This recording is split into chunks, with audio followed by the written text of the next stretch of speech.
stories of the Bible. Joseph and his coat.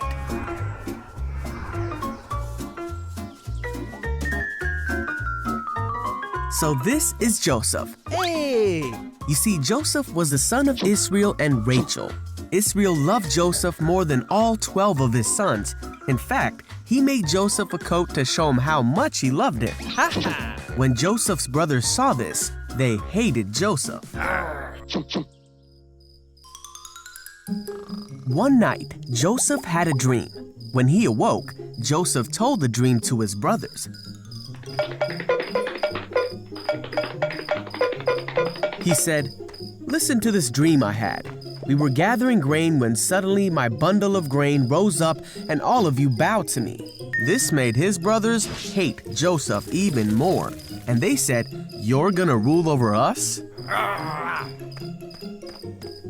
Then Joseph had another dream.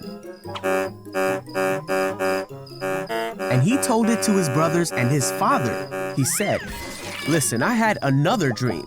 And this time the sun and moon and 11 stars were bowing down to me." This time Israel heard the dream and rebuked Joseph, saying, "Will your mother and brothers and I actually come and bow down before you?" The brothers were even more angry when they heard the second dream. Israel, however, decided to think about what Joseph was saying.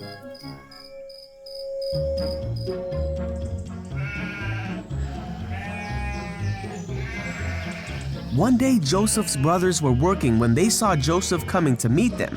One of his brothers mocked him and said, "Here comes the dreamer. Come on now, let's kill him and throw him away to be devoured by a ferocious animal. Then we'll see what comes of his dreams." One of the brothers named Reuben wanted to rescue Joseph, so he said, "Let us not take his life. Instead, throw him in the pit." Yeah! So when Joseph came to his brothers, they attacked him. They took the robe their father had given Joseph. They hoisted Joseph up and threw him into the well.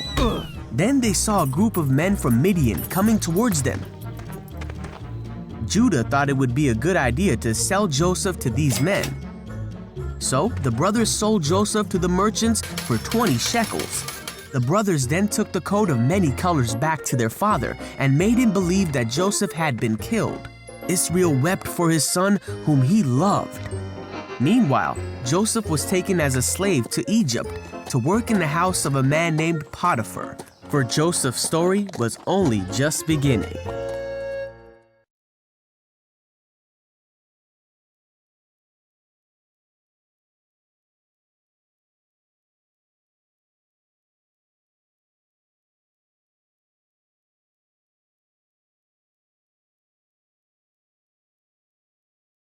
Hello, my name is Paul Turner. I'm one of the leaders here at the Estuary Elim Church, and I was wondering, have you ever heard someone say, "You will eat your words"? I'm sure you have, and we know exactly what they mean, don't we?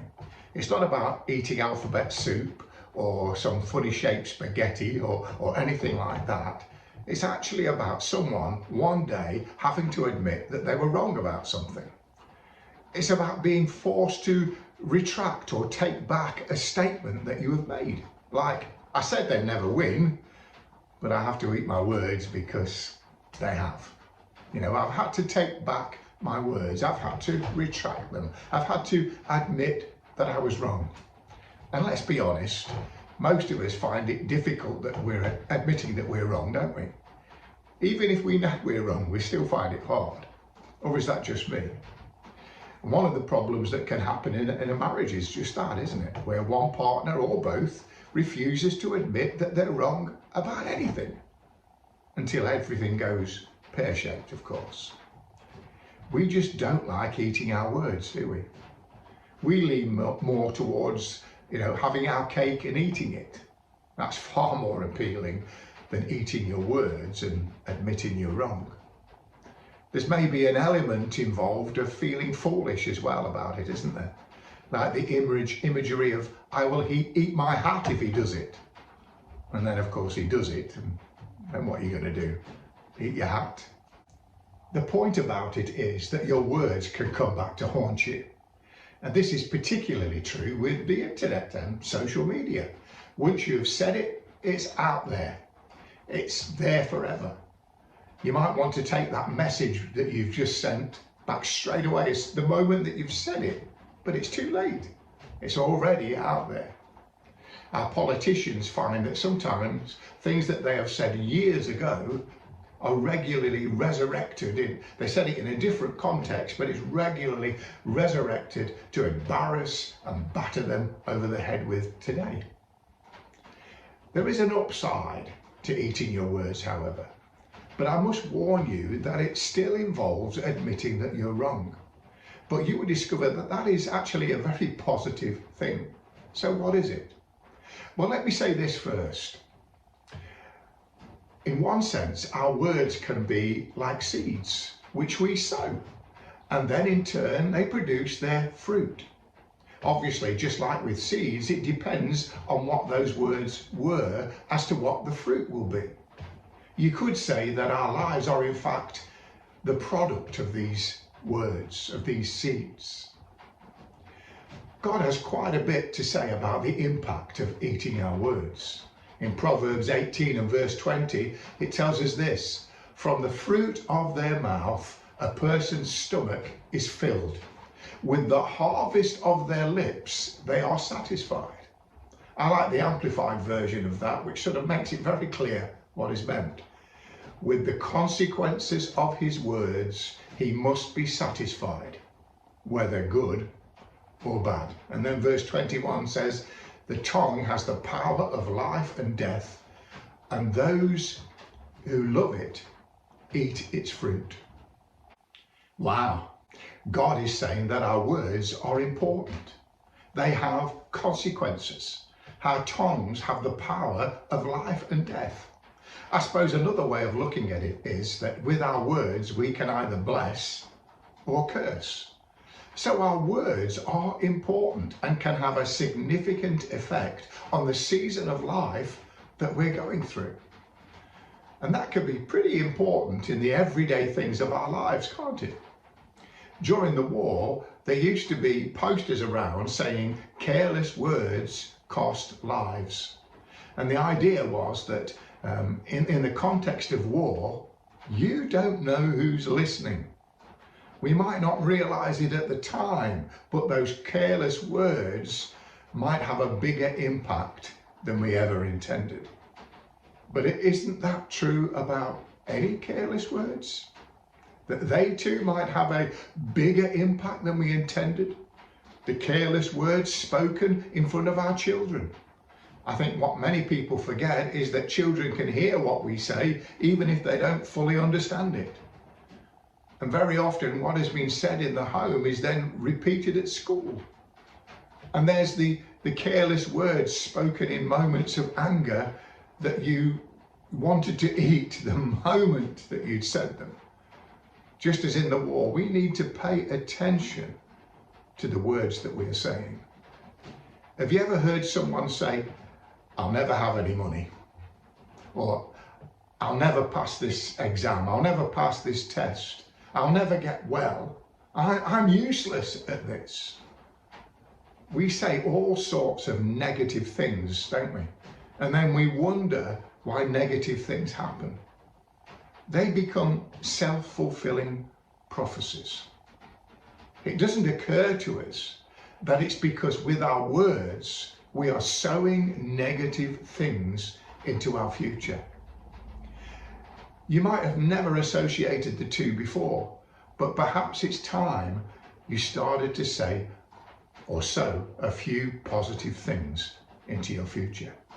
When you get up in the morning, don't say, I hate my job, I don't want to go, especially if you're the pastor of the church. Instead, use your words to sow change into your situation. Say, today is going to be a great day. So let me ask you a question. How are you doing with your words? I want to make something very, very clear. It's not so much talking about positive thinking here, although that's not a bad thing and certainly plays a part. Rather, I'm talking about speaking faith-filled words in order to turn this harvest around. You see, God needs to be involved because he's the one who gives faith and enables faith. We need God because our words have creative power for good or for bad. And as we said earlier, in one sense, we are creating our future by sowing our words. We literally reap what we sow. And like it or not, we really do eat our words. They become our life's harvest. They are what fill our bellies. What we allow to come out of our mouth has consequences and greatly determines what we will eat or what we will experience in this life. We are sowing our future for life or for death. The trouble is, we often don't realize that until things go wrong, when we start to reap the harvest that we've sown. Let me ask you, how is your life? What are you reaping right now? Because it will relate directly to what you have been sowing. What have you been speaking over your family, over your marriage, over your job, over your health, over your finances? Jesus said, I have come to give you life and life more abundantly. Now that's life with a capital L, isn't it? Real life as opposed to virtual life. That's God's plan for our lives. He says, I've got plans to bless you, plans to prosper you, plans to give you a hope and a future. Now, he created life. He should know what he's talking about, don't you think? In fact, that's the reason Jesus came. He knew that we were making a mess of it all. By our words, by our actions, we were sowing the wrong kind of seed and reaping the wrong harvest. God actually calls that sin. But instead of just leaving us to get on with it and suffer the consequences of that sin and to reap what we've sown, Jesus came to provide a way back to God. He died on the cross in our place. He took our punishment. In the context of this morning's message, he ate our words for us. Isn't that remarkable? You see, it's not enough to wish it. It's not enough just to think it. We give life to our faith by speaking it out. Speak out what you want. Faith-filled words. Jesus said there is power in agreement. Speak good things over your family's lives. Sow a good future for them by speaking faith-filled words. Now, the Apostle Paul wrote a letter to the church in Rome, and in it he spoke about how God calls things that are not as though they were. For us, it's not burying your head in the sand and pretending everything's okay. It's trusting the God who calls things that are not as though they were. So that we don't say, I'm never going to get better. You see, that's speaking defeat into your future before you start. Rather, you say, I might not be 100% yet, but I'm trusting God. I believe he has plans to bless me and to restore my health, and that my best days are still ahead of me. Can you see what I'm saying? Speak faith-filled words. I remember one pastor whose church I visited once who used to say that there are no problems, only opportunities. What a great attitude. Change the mode. Talk about the way you want things to be, not as though they are. Years ago, I heard a song by Charles and Paula Slagle that went like this. Let the redeemed of the Lord say so, those he has redeemed from the hand of the enemy. Let the redeemed of the Lord say so. Oh, give thanks unto the Lord. And I loved that song, and I've often sang it to God as part of my devotions. And it's actually taken from Psalm 107, verse 2. Now, why do I love that song so much? I love it because being redeemed has to do with our tongue. When we come to the Lord, it tells us those who believe in their heart and confess with their mouth. Friends, we need to start saying so, don't we? Something happens when we say so. If you're going to redeem your marriage, say so. If you're going to redeem your life from addictions, say so. If you are going to redeem your finances, say so. If you are going to redeem your health, say so. If you are going to redeem your dreams, say so. Put your faith out there. Plant seeds into your future. I believe that some of us are perhaps not speaking enough victory over our lives. Get in agreement with God. Joel 3 says, let the weak say, I am strong. Are you feeling weak this morning? Well, start saying that you're strong. We're not supposed to talk about the weakness as in everything just being like it is. We're supposed to talk about how it's supposed to be. If God says that I am more than a conqueror, I might not feel like one, I might not look like one, but I'm going to agree with God that I am more than a conqueror. Do you remember when Jesus cursed that fig tree? Nothing seemed to happen at first. The leaves didn't immediately fall from the tree. However, later on, when they passed that tree again, the tree was dead. It took a little time. Now, why have I mentioned that? Because when you speak out, you might not see anything immediately, but be encouraged. Don't give in, because in the supernatural realm, if you've got faith in God, something is happening.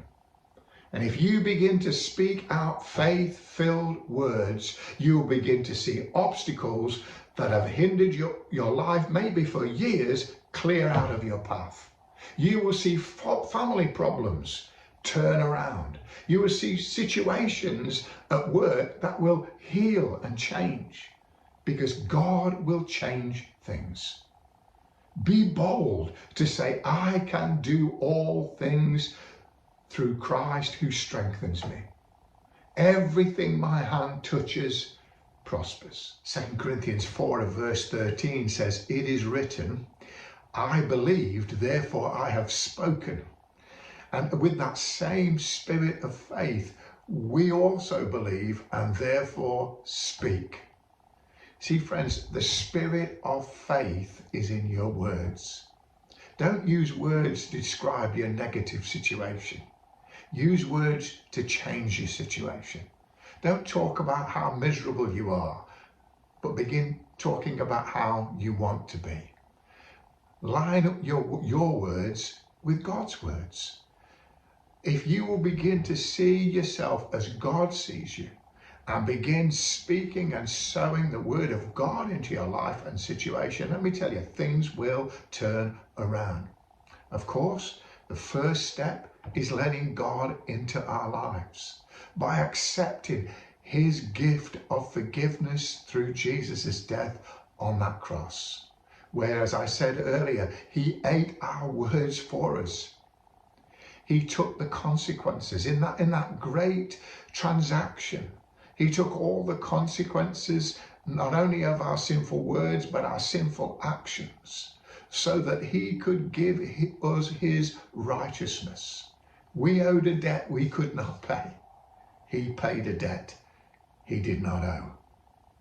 In Romans 10 and verse 9, it says this, that if you confess with your mouth Jesus is Lord and believe in your heart that God raised him from the dead, you will be saved.